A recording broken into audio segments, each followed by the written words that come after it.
कहानी एक छोटे से गांव की है जहां रात के अंधेरे में कभी-कभी एक छाया दिखाई देती थी। गांव के लोग इसे विधवा औरत की छाया कहते थे। मान्यता थी कि यह छाया एक औरत की है जिसका पति उसे छोड़कर चला गया था और उसके दुख और दर्द ने उसे एक बदला लेने वाली आत्मा में बदल दिया। कई साल पहले गांव में सुमित्रा नाम की एक महिला रहती थी। उसकी शादी कम उम्र में ही हो गई थी, लेकिन उसका पति अचानक किसी और के साथ भाग गया। इस धोखे ने सुमित्रा को अंदर से तोड़ दिया।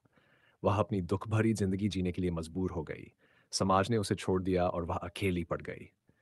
एक दिन उसने अपने घर में ही फांसी लगाकर अपनी जान दे दी। उसके मरने के बाद गांव में अजीब घटनाएं होने लगीं।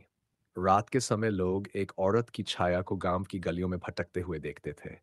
यह छाया सफेद साड़ी में लिपटी होती, जिसके बाल बिखरे हुए होते और आंखों में गहरा दर्द झलकता। कहते हैं कि जो भी इस छाया के सामने आता, उसकी आंखों में अजीब सी चमक दिखाई देती और वह व्यक्ति कुछ ही दिनों में पागल हो जाता या फिर मर जाता। गांव के एक युवा दीपक को इन कहानियों पर विश्वास नहीं था।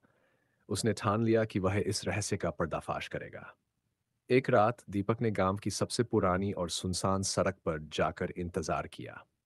आधी रात बीत चुकी थी और तभी उसने एक धुंधली छाया को सड़क के किनारे चलते हुए देखा। दीपक ने हिम्मत जुटाकर उस छाया का पीछा किया। छाया उसे गांव के बाहर एक पुराने घर तक ले गई जो वर्षों से वीरान पड़ा था। जैसे ही दीपक उस घर में दाखिल हुआ, उसने देखा कि छाया धीरे धीरे एक स्त्री के रूप में बदल रही है। वह वही सुमित्रा थी जिसके चेहरे पर घृणा और दर्द था। सुमित्रा ने दीपक की ओर मुड़कर कहा, तुम्हें मेरे दुख का एहसास नहीं है, तुमने मेरा पीछा क्यों किया? दीपक ने कांपते हुए जवाब दिया, मैं सच जानना चाहता था। सुमित्रा ने ठंडी आवाज में कहा, इस सच का सामना करने की हिम्मत तुम में नहीं है। अब तुम भी उसी दर्द को महसूस करोगे जो मैंने सहा है। अगली सुबह गांव वालों ने दीपक को उस पुराने घर के सामने बेहोश पाया। उसकी आंखें खुली हुई थी, लेकिन उनमें कोई जीवन नहीं था। वह बस बड़बड़ा रहा था। वह छाया, वह छाया। गांव के लोग समझ गए कि दीपक ने भी सुमित्रा की आत्मा का सामना किया था और उसका अंजाम भी बाकी लोगों जैसा ही हुआ।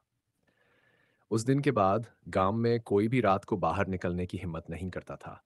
लोग मानते हैं कि सुमित्रा की आत्मा अभी भी उस गांव में भटक रही है, अपने अधूरे बदले और दुख के साथ, और जो भी उसे देखने की हिम्मत करेगा, उसका अंजाम बुरा होगा।